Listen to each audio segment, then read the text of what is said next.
Hi, I'm Andy. I'm with Nevermore Press, but Nevermore Press is actually in Lunenburg, Nova Scotia. I'm just based in St. John's because I guess I'm just like a sucker for weather punishment, but Nevermore is actually in Lunenburg. And I'm really excited today because it's Ian's book launch. It's the Girl Who Could Fly's book launch, and it's just really thrilling. It's been delayed, and we're really excited about it. So I want to thank everyone for joining us. It's really nice that there's an audience. And I really want to thank Octopus Books for having us. It's really kind that they offered to host this. And I want to introduce Ian. And just let you know about how the format is going to go. We're going to do a little interview where I ask Ian questions, and then he's going to read an excerpt from his book and take questions from all of you in watching from home. So I know a lot of you know Ian, but I'm still going to introduce him, and I'm sorry if it's awkward because you've known him for 30 years. Ian is a writer and a screen printer and an educator. He's worked in libraries, he skateboards. His work has appeared in so many magazines and journals: the Annie Ganesh Review, Long Con Magazine, the New Quarterly. He's the author of 4 books, a short story collection, which was shortlisted for the City of Ottawa Book Award, and that was called People Leaving. And his other books include a collaborative art book, The Longest Winter, and a poetry collection and a short story collection. And this is Ian's first book for young readers, so we're just really excited. So I guess I'm going to start with my first question. Is that okay, Ian? Let's do it. I'm ready. Okay. Thank you to everyone for being here. I'm thrilled that everyone could join us, or that they would, on such a beautiful night. Well, it is beautiful here, and to sit at a computer, I appreciate it. Before we talk about the backstory of The Girl Who Could Fly, I guess I just wanted to start by talking a little bit about your history as a writer. So could you tell me the first time in your adult life where you thought, like, I'm a writer? That came later for me, like, rather than, I remember briefly, like, when my first book came out, maybe even before that, like when the first story or poem was published, thinking like, okay, and then feeling like, no, I still have a lot of work to do, and being like shy or embarrassed about calling myself a writer.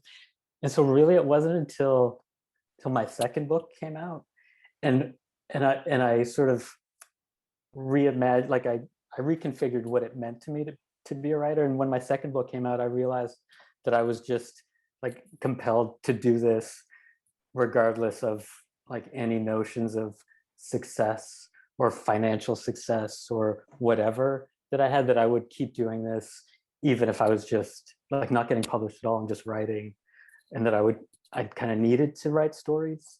Like I just felt compelled to. And that was really after the second book when I really started to think of it that way. Yeah, which I hadn't really thought about before. So it was a bit of imposter syndrome at first, kind of thing, where you were kind of like, ah.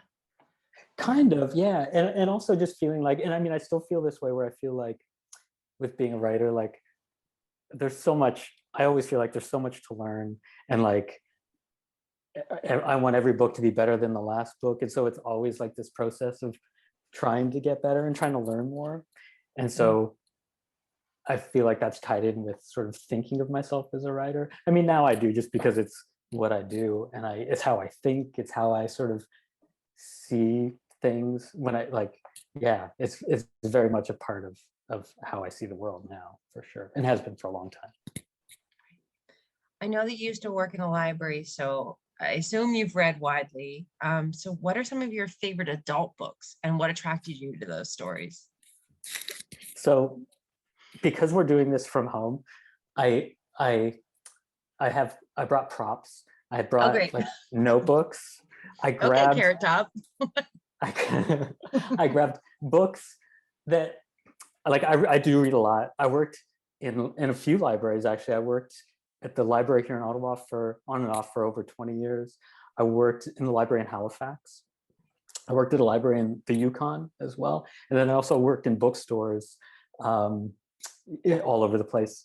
And so I do read a lot, and I do have a lot of favorite books. And so I feel kind of embarrassed. No, don't. So I brought like just a handful of books that I thought if there was any way, like if we were talking about reading, that I would bring these up. that's Okay. how I'm justifying this. So one is As Birds Bring Forth the Sun by Alistair MacLeod, a collection Never of read it. short stories. I absolutely love his work so much and learn so much from it about how to write, about how to tell stories, how to slow down so much. I love his work. Another collection of short stories, an absolute favorite, Birds of America. Oh, I didn't even realize they both have birds in the title. Yeah. Birds of America by Laurie Moore. This one I is like heartbreaking stories, but also a lot of humor. She's hilarious. She's so funny, and I learned a lot about how to be funny, but also heartbreaking in a story, which I love. But an early one, I have a pile here. I won't go through all of them, I promise. Was William Faulkner's As I Lay Dying. I love this book so much, and it really. I read this before I really started writing or thinking about writing seriously, and I learned a lot from that one too. I have way more. I won't go through all of them, but I have a lot of favorite books. But then I What do also those have. three what do those three books have in common? What do they have in common? Do you have an Yeah, do answer they to this? They because no, I don't. They don't. I don't think. but I did mean, they for me, teach you what a they have in similar common, yeah, the language, like the such a careful and considered approach to how the stories are told, and really deliberate and very different. Like they in some ways they couldn't be more different. These three, but that attention to detail and the language, the way they use language, yeah, they're so good. I love that you have props. I think it's fun. I have more What are too. oh yeah. What are some of your favorite mid-grade books? Um, I wrote. I'll mention just the three that I just wrote about a little while ago, and for different reasons. But near the top of that list is David Ullman's Skellig. Skellig. Now I'm getting the name wrong. That novel by David Ullman is so good and just such a gorgeous book. But when I was young, from the Mixed Up Files is of Mrs. Basil Frankweiler by E.L. Konigsberg. I loved that book so much. It's funny and there's a lot going on. And then it's set in New York City, and that was kind of exciting. And even like as an adult, when I finally went to New York, I was really excited to go to the Met because that's where the kids go and hide out when they run away. I read a lot of Judy Blume books that I loved when I was a kid. I read a lot. I read Hardy Boys books, which I loved, and revisited one of those when I was working on this book because there's one that's set in Iceland. Yeah, there are a bunch. That's awesome. When you were a kid, do you remember the first time you realized that language had power? Do you remember like reading and just really being taken aback by a book? Yeah, I do. And I, for me, the answer has to be with crying, with I remember when I was a kid and I read Charlotte's Web, and I was bawling when the spider dies, when Charlotte dies, and I remember being like emotional about it, but also thinking like, huh, so a book can do that, eh? And I was like pretty young. I was like, all right, okay, Yeah. that's interesting, because I don't think I had ever cried like that reading a book. I was pretty young, like I was really young, and Yeah. it just like it really got me. Probably still Yeah. would too today. Yeah. Yeah. And what I didn't find out until later, or figure out until later, even though I had both books, was E.B. White and the oh my god, I'm so terrible with names, but The Elements of Style, that Oh classic. yeah. I hadn't made that connection that he's a part of I that book. didn't I didn't realize that either until right this minute. Yeah, unless I'm mixed up, but I don't think I am. I mean, I Wow. usually am, but maybe not right now. Wow. I didn't know that. I'm kind of amazed. Um, Hopefully someone's Googling that for me right now, and they'll. yeah, I'm sure in the You're right, chat Ian. someone's gonna be like, actually, you're both wrong. Oh, someone just said you're right, but I don't know who You it are was. right, right. You're right. Oh. It's Kate. Yeah, you're right, Ian. Oh, thank you. Thank you, That's Kate. fantastic. That's awesome. Yeah, I remember the first time a book made me cry was Bridge to Terabithia. Okay. And Yeah. and it is interesting when you realize like, oh, authors have that kind of power. Wow. Yeah. Yeah. Yeah. You got to be careful with that kind of power. You do, absolutely. Yeah. Um, before you published this book, you've had other stories published, but can we talk about the books you started to write and didn't finish? How many are there? I actually don't know how many there are. A long time ago, in I taught for a number of years in college, and one time a student asked me if I ever wrote stories that didn't work out, and I answered without thinking, and I said no, like I know right away if it will or not, and so I don't go very far with writing it. And then I got home and I was like, that is such a lie. Like that, I do that all the time. I don't know why I answered that way. And I don't know if I ever corrected myself. Like it just felt awkward to bring it up in class, even though I was a T. I could bring up whatever I want. But I didn't. And so I've started a lot of things, a lot of stories, and sometimes I shelve them and revisit them. Mhm. One thing I've been doing, so publishing, it's a long process. And so when I finished The Girl Who Could Fly and started submitting it, there were like months of waiting, lots of waiting. And so I actually I was really taken with the characters in this book. So I started another book with the Oh. same characters. I have not finished it because then I had to get back to work on this one. But then when I had to wait again, I started yet another book. Like I was just writing compulsively during these waiting periods. And so I have 2 kids books that I'm like maybe 120 pages into, and then a novel for adults, which I'm also about over 100 pages into, and then some stories. And what sort of makes them stick or not stick is if I can't stop thinking about like the characters or the story, then I'll go back to them. I don't know what I'll do now. Like now that I'm finished this, I'll have to start thinking about which one will kind of stick. Yeah. So what was the compelling thing in The Girl Who Could Fly that attracted you back, that made you finish this one? What kind of brought you back to it? Yeah, I'd say there were 2 things. There with the characters. I became really interested in the characters, and I wanted to know, like, I wanted to know what was going to happen because I didn't at first. Um, I do now. I'll assure you. I didn't know, and so I wanted to know, and I just I liked the characters, Mhm.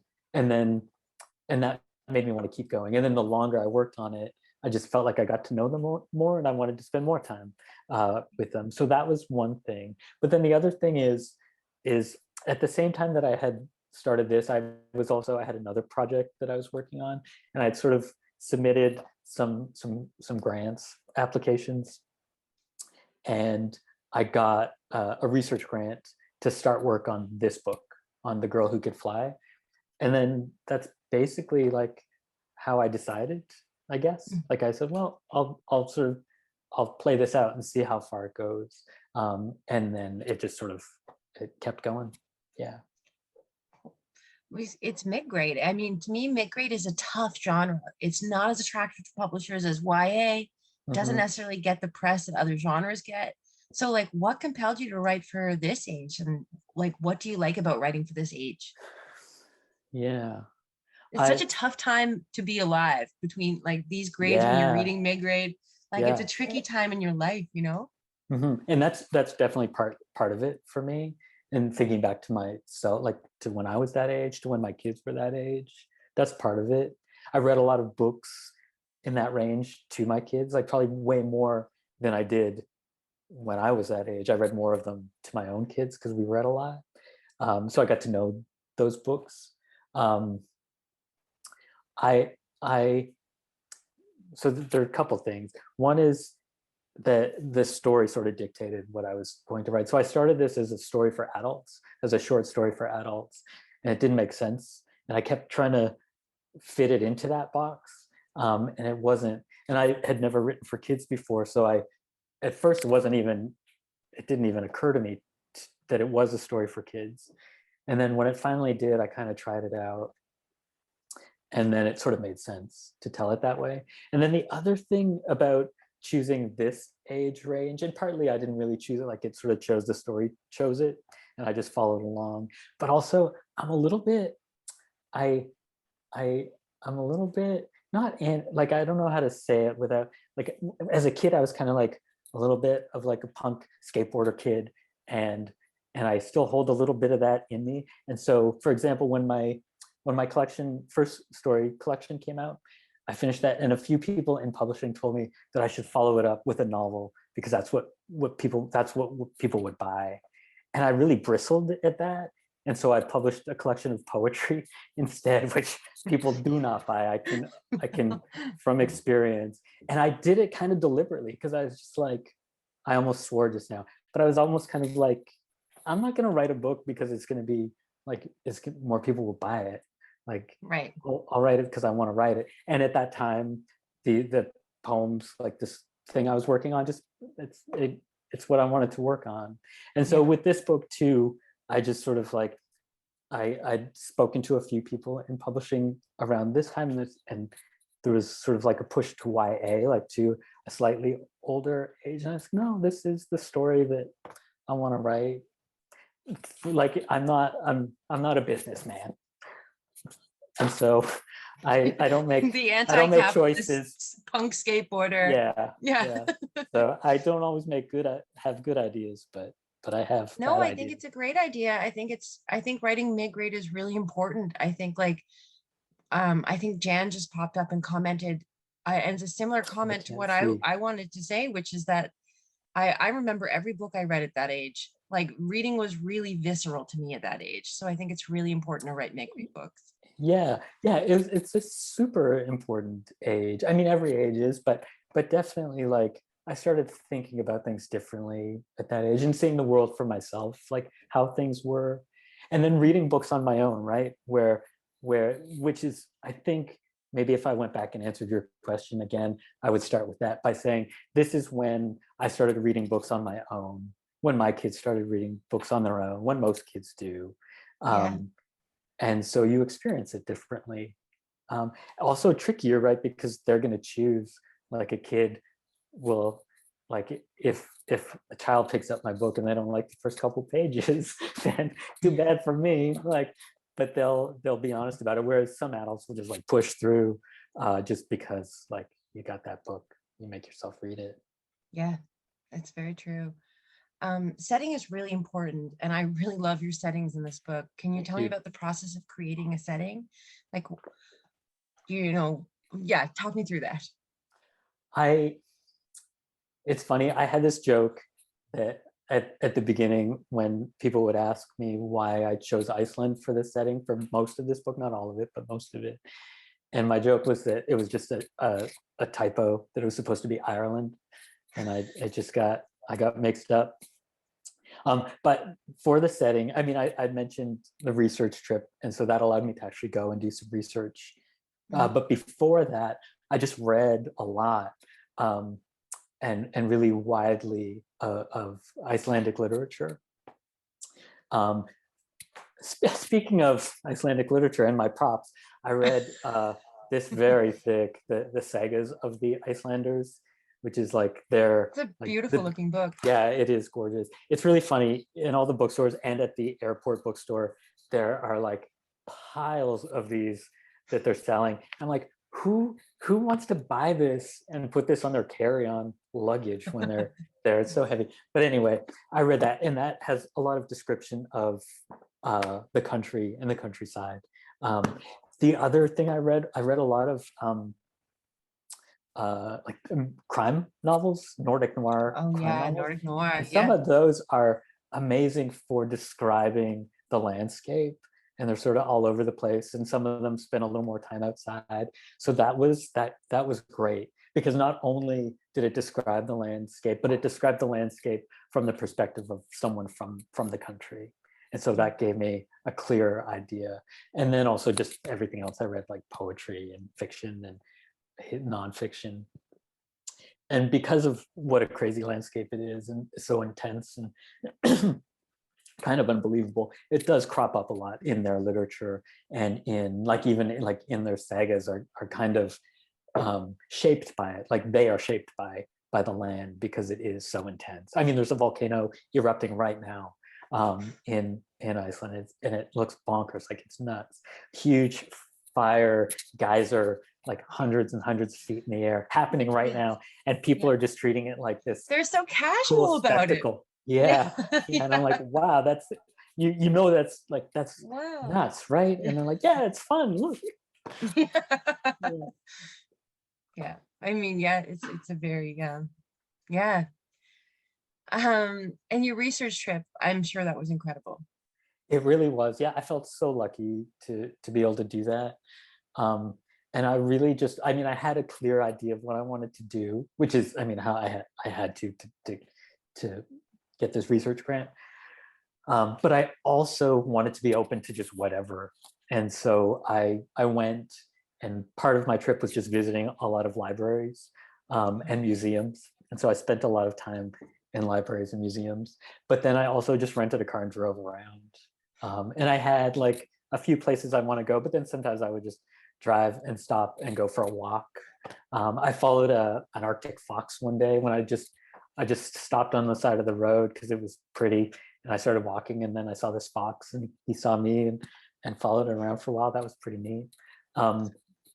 But yeah, it was incredible. And then I got to go back again, which was fantastic, and spend a whole month there the next time. Oh, that's awesome. That's so cool. Yeah. I think I'm feeling like very jealous right now. I'm feeling jealous because like, yeah, like I haven't left home. Like today, like I go like maybe 10 or 15 minutes away from my home is kind of like max these days. And I'm super lucky, like here in Ottawa, I can be in really beautiful places in 10 or 15 minutes.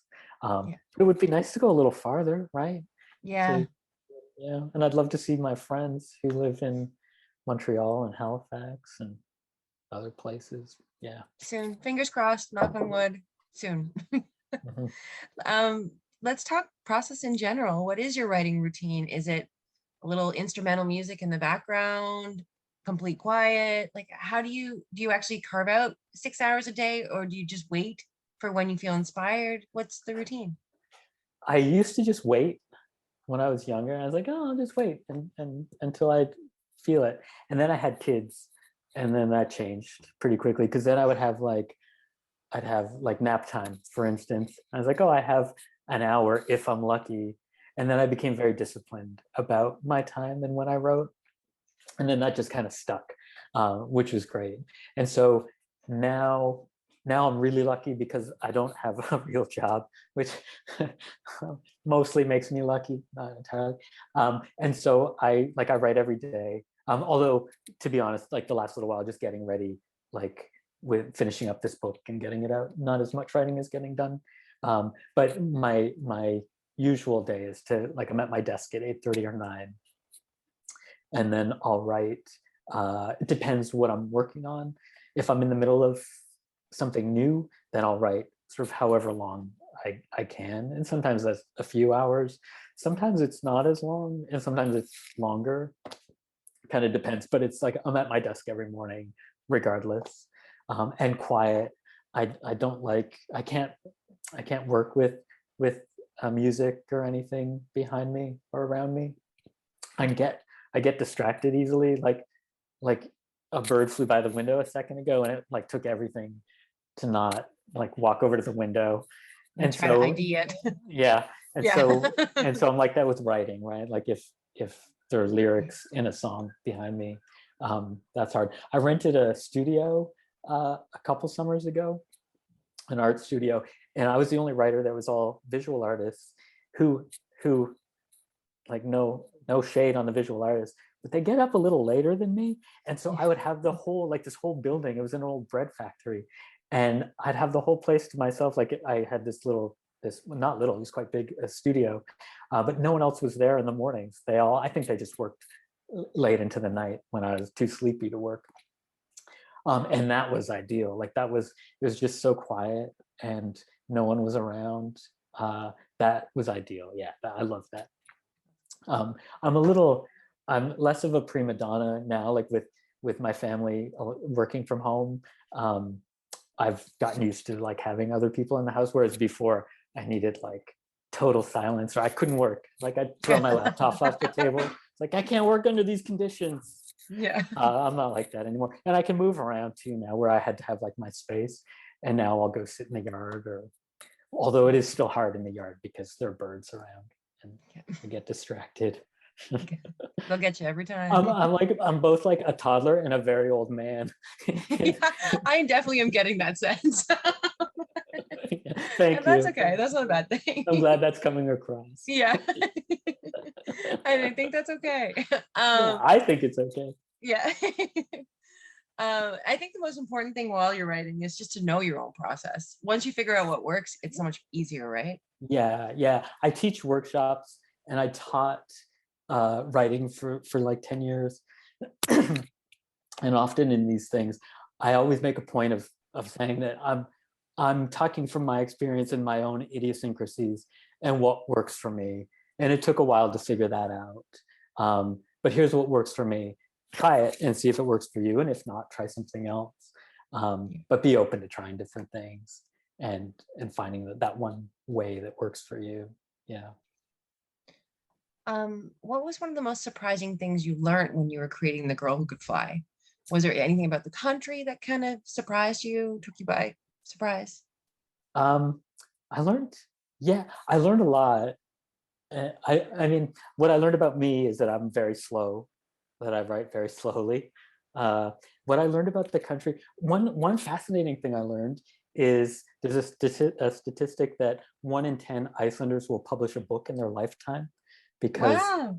everyone there is kind of like, every writer there is sort of is hyphenated. So they're like lawyer, writer, chef, writer, they're all something. And they're still doing like this other career that might be like intense and take up a lot of time, and then also publishing like noir mystery books or whatever. Even the prime minister is like, I think she did her PhD or something in crime fiction or something, if I'm not mistaken. But anyway, that fascinated me. It's a very literate society, so like high literacy rate, and a big book society too. They have this tradition of giving books on Christmas At Christmas. Eve. And then Yes. on Christmas Eve, everyone just like chills out and reads all night. I love that. Also, another thing I learned was Iceland had the very first democratically elected female president, woman president. Was it Oh, I don't know. Iceland? Vigdis Svina. I'm not even going to try. But yeah, which was pretty cool. And then just all kinds of historical things that I learned that were surprising or interesting to me, for sure. Yeah.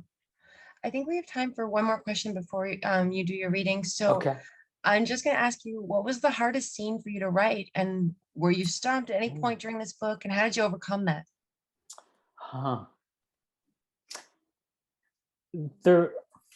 That's a good question. I think I can't think of, like, I found this story sort of happened more easily in some ways than all of my other stuff, because it was a bit more fun to write than my boring adult fiction. Not boring, but like serious stuff, or this was just more fun. So in that way it was easier. But there was a scene, with Olive in the book talking to her grandfather's friend in Iceland about her grandfather, and she's really missing him. I'm actually choking up right now talking about this. It made me think about my grandfather, and that was tough. I can't believe I'm already like being emotional right now. But yeah, that was so obviously, I guess that was a good answer, because I'm still feeling like tough. But I remember, writing that, I had to like stop, take a little break. Yeah. What was it? So now what was the other half of your question? Oh, just how did you overcome it? But you stopped. You took a break. Yeah, I took a break. Take a lot of breaks. I usually will take a break and go for a walk or something, which is probably what I did then. Although I remember actually that taking me a while. And coming back to it a few times. Yeah, and putting it probably feels. It probably feels so much more emotional to you right now because we have been separated from people for so long. I just saw my grandmother for the first time in like over a year, not too long ago, and that was pretty rough. That's a long time. Yeah, and she doesn't like, I don't do FaceTime with her or anything, so I hadn't seen her. We'll talk, but yeah, for sure. She doing good? Yeah, yeah. She's kind of like me. Like she's pretty. She like this isn't a big stretch for me to be like socially isolated. Like as a writer, I spend a lot of time alone, and so like in that way, I'm okay. And I mean, I'm lucky I have my family here, so when I don't want to be alone, I'm not. And so she, in that way, like she's happy to like she watches her baseball games. Oh, she watches And she's baseball. I like, love yeah, that. she loves the Blue Jays. And so she's doing okay. I mean, she's still really missing everyone, and it's like Yeah. this has gone on long enough for her taste for sure. Yeah. Yeah. Did you want to read an excerpt for us? I'm kind of excited.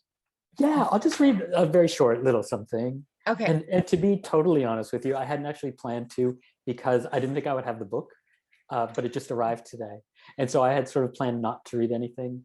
Okay. But I'll just read the very beginning because it sort of introduces the grandfather's character. Okay. Here's the book just arrived today. I'm so excited.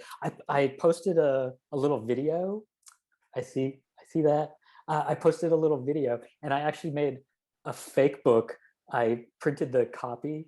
I printed the cover and folded it over another book so that I could use it as a prop because I love my props, obviously. So I'll just read a very little bit from the very beginning that sort of starts things off. This first, not quite the first chapter, kind of like the preface, takes place on October 21st, 1944. The storm would not let up. Gale force winds, 20-foot swells breaking over the ship's decks, hail ricocheting off every surface. The HMCS Backrow was ordered to seek shelter. The crew could resume their sweep for German submarines once the storm passed. The ship dropped anchor halfway between the rocky shore of Iceland's Snæfellsnes, I hope there are no Icelanders on here, peninsula, and a reef that barely buffeted the wind. The commanding officer remained on the bridge to ensure the anchor would hold. The officer of the watch checked the bearings every 5 minutes using a light on the coastline as a marker. The winds remained fierce. Rain and hail made the shore light and soon the shore itself nearly impossible to see. The rock and volcanic ash of the seafloor provided no purchase for the anchor. Despite the crew's best efforts, the bow swung north, then south, then north again. Waves pounded the huge vessel, tossing it side to side. The ship slammed into the reef once, twice. The officer of the watch looked on helpless, and then repeatedly. The jagged rock hammered the hull, tearing through the nearly 1-inch thick steel as if through a tin can. Water poured into the engine room. Electrical connections hissed and sparked. The water turned slick with oil. Many of the sailors, unbothered by rough seas, were asleep below deck in their hammocks swinging wildly. John Hanson, 19 years old but already a seasoned sailor, did not even stir until a siren sounded and an officer shouted for the men to get dressed and get their life jackets on. Head for your Carly floats, now! Above the wail of the siren and the shouts of the crew, John heard another more alarming sound, metal twisting and grinding against rock. He shoved his ID card, pocket knife, notebook and pen, and an empty glass vial into the pockets of his rain slicker. He took a moment to button his pockets and secure the clasps on his life jacket. Then, using his arms to brace himself, he sloshed his way through the passageway to the ladder. Oily water sprayed his face as he climbed to the deck. Above, chaos. The blare of the siren, the lash of rain, hail, wind, men barely able to stand, trying to run in every direction. Someone grabbed John's arm and screamed into his face, "Get to your Carly, the boilers are gonna blow, abandon ship." John staggered starboard and clinging to the ship's rail squinted through the spray. A spotlight swept the water. His Carly, number 18, was already down there. The men on board clung to the lashings, fighting to hold on. John felt a hand on his back. Someone shouted, "Go, go, go." He climbed over the railing and onto a rope ladder. His hands and fingers already numb, barely able to grasp the icy rungs. Nearly 6 feet from the bottom, John fell and landed in a heap on the Carly. Several hands reached out and righted him. One of the men untied the rope that tethered the Carly to the ship. Within seconds, a wave crashed over them, then another. John tied a short length of rope around his waist and secured himself to the side of the Carly. The sailor seated next to John suggested that they should secure 2 Carlys together, and he reached out to the other, nearest one. A wave smashed into the side of the Carly and sent the man overboard. Before anyone could react, a wave tossed the other Carly on top of them, knocking almost every other man off the float. John's eyes filled with more salt water and oil. When he rubbed them clean with his wet sleeve, he saw just one other sailor on the Carly. Across from him at the bow, Lyle Ingram was trying to calm them both down. Don't worry, Hanson. Just hold on. Did you know that the first Viking to come to this godforsaken place brought with him 3 ravens? He used the birds to find land. I read that in a book. Wish we had a raven with us right now. With my luck, it'd probably peck my eyes out. Ingram paused. Say, Hanson, do you have any of those seasickness pills left? I feel a little. John looked up as Lyle Ingram slumped down in his seat, unconscious. A second later, a wave tossed Lyle into the sea. It happened so suddenly that it took John a second to comprehend that it was real. He untied the rope from around his waist, crawled to the bow, and reached out his hand into the darkness. He waited for the spotlight to sweep across the water, but Lyle Ingram was gone. And the other sailors who were there before him seconds earlier, all gone. I'll stop there, but it continues. You'll have to read it to find out what happens. They're so good. Thank you so much, Ian. We would love to open it up. If anyone watching from home has questions for Ian, you can show your video or just unmute yourself and shout your question out. But if you're shy, you can also just write it in the chat, and we're totally comfortable with that. I feel like when I was a teacher and I would do this, any questions? And I was that kid who at the back would just sort of like put my head down and hope the teacher wouldn't call me out. Fortunately, I can only see a handful of people on my screen, so I can't point it. I won't point anyone out. Oh, I see a question. Hey, Ian, did the story change once you physically visited Iceland? Great question. Yeah, that is a good question. It did. It really did. Yeah, for sure. I found I sort of had, well, a good example would be the scene I just read is actually based on something that actually happened in the Second World War. A Canadian warship was patrolling for German subs. There was a big storm. It had to go into Reykjavik harbor. It the anchor didn't hold. It got swept into the side of this island, and 15 sailors died. When I went, I knew a little bit about that story, but not really much. I hadn't even really considered whether or not that would be a part of this. And then when I went, I got to visit the island where this happened. I took a little ferry out to the island. I went to the graves of the sailors who died. And then read a lot more about what happened, and then thought about my own grandfather was a sailor. I was in the Navy. He wasn't in Iceland, but he had told me a bunch of stories, and then I started sort of making these connections with the stories he told me, and that changed when I got there because I learned so much more and saw where this happened and got to visit the graves of those sailors, which was pretty special. So that was one of the biggest changes for sure. Yeah, that was good. Yeah, I hadn't sort of even made a real connection to how that changed by visiting. One other funny thing about that is I found a book when I was there about that. It was called the HMS Skeena, that ship, and this Canadian guy wrote a book about it. And I was in a library in Iceland when I found that book. And it was my last day and I had to leave, so I didn't have time to read the whole thing. And then when I didn't even know it was Canadian at first. And then I was trying to figure out how I could find this book when I got home and saw that it was published in Canada. And then when I got home, it was like minutes from my house at the Library and Archives. And I thought it was so funny that I went all that way to find this Canadian book. Yeah, that was really helpful. And yeah, I got a lot from that. Yeah. Any other questions? I had a question. Yeah. And I don't know if you guys can see me or not. I can see you now. Hi, Ian. We've Hi. the phone, but we haven't met. Hi, Andy. Yeah.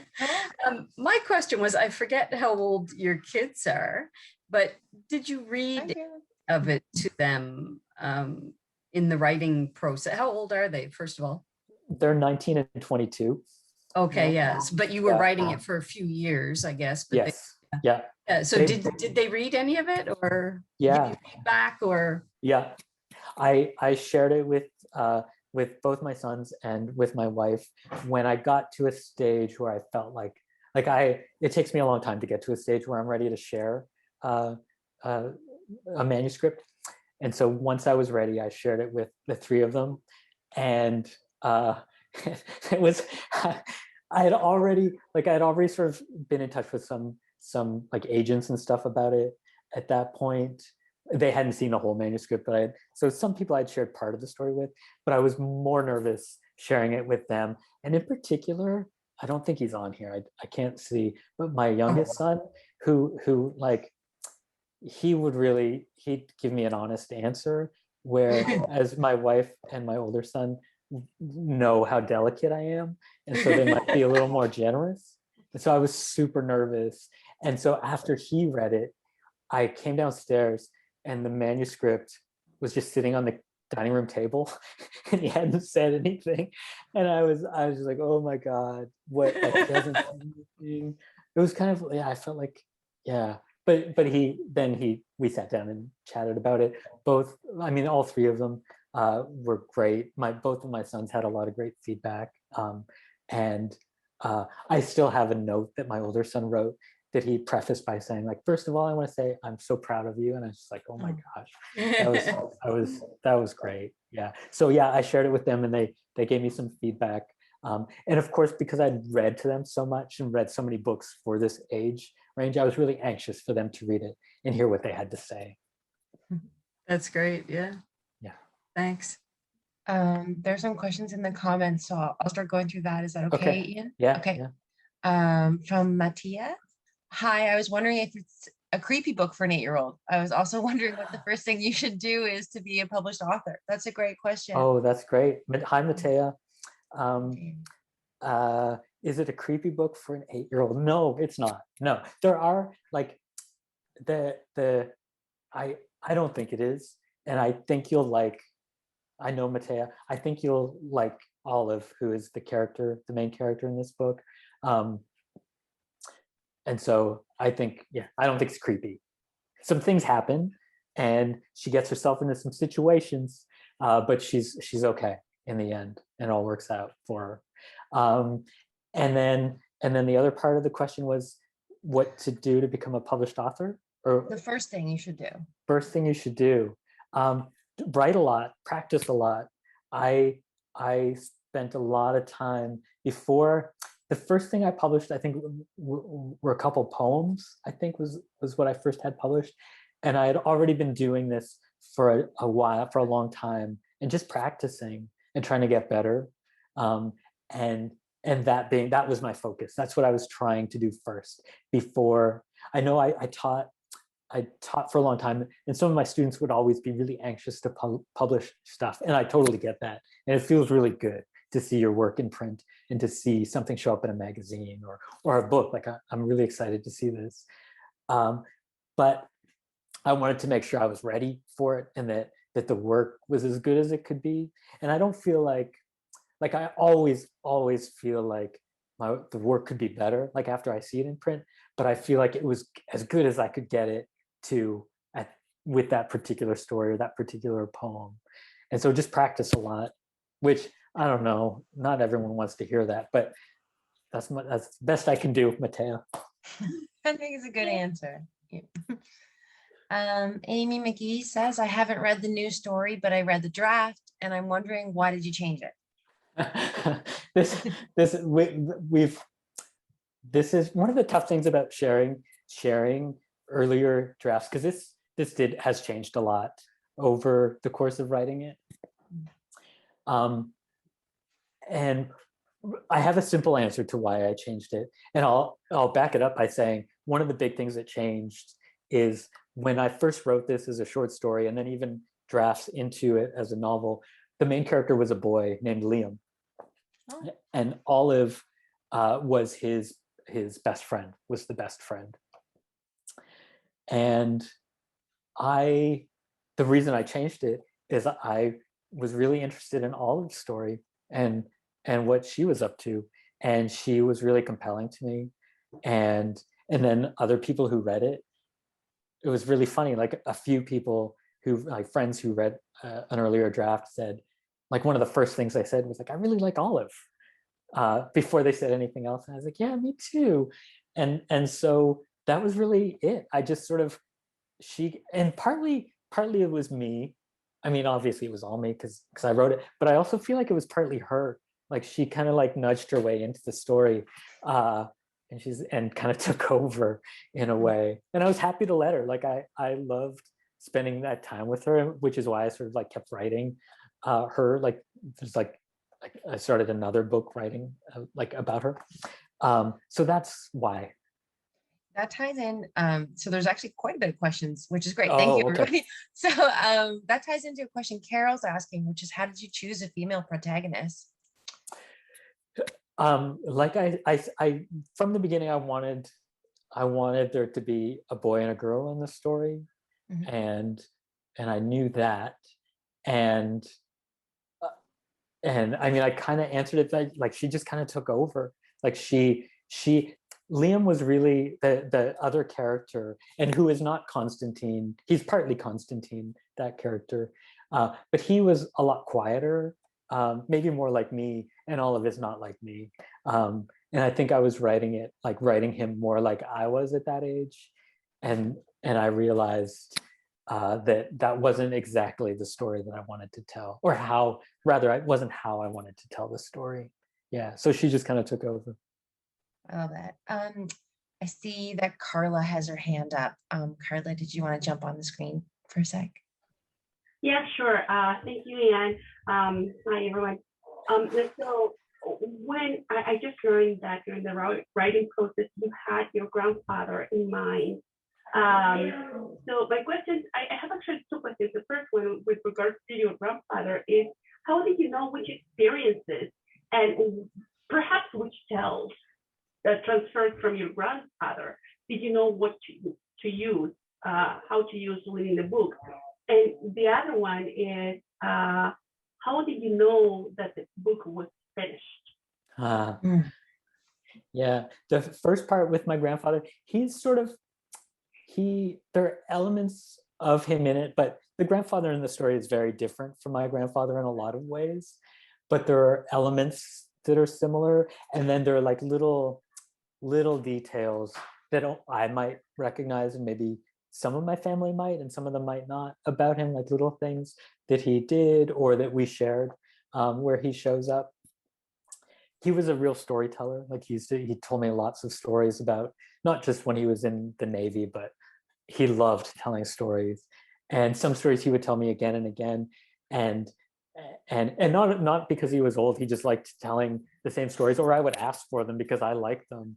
And I'd ask him to tell them to me again.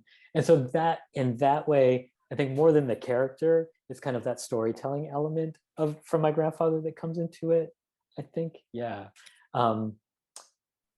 Yeah, I think that's that answer. And how did you know when the book was finished? Yeah. I have this rule with short stories where, and it kind of applied to this book too, when I start, and this is really silly, but when I start removing and putting back commas, when I get to that stage of editing a story, and I'm not even joking, like I literally, if I delete a comma and then the next day I go back to it, I'm like, I should put a comma right there. And I go, that was there yesterday. I was like, oh, I guess I'm done, if that's how I'm spending my time now. And I kind of started to do that with this. Honestly, like I probably could still be working on this book and changing things. I think, and so, I mean, I feel like I'm done, but I also don't feel like I'm quite done, at least not with the characters. But with the book, yeah, it's sort of that minute detail, like those little details. When I start, not like when I start putting them back, taking them out and putting them back in, and I'm like, all right, time to stop. Thanks. Margaret Curry says, Ian, in your opening pages, you give a really good description about life below deck on a ship. Did you get a chance to go below a deck? No, no. That's okay. I feel like I have to admit. So I have a, I don't know if you can see it. I have an anchor tattoo on my arm, which is partly is kind of a tribute to my grandfather. I have not spent a lot of time in boats.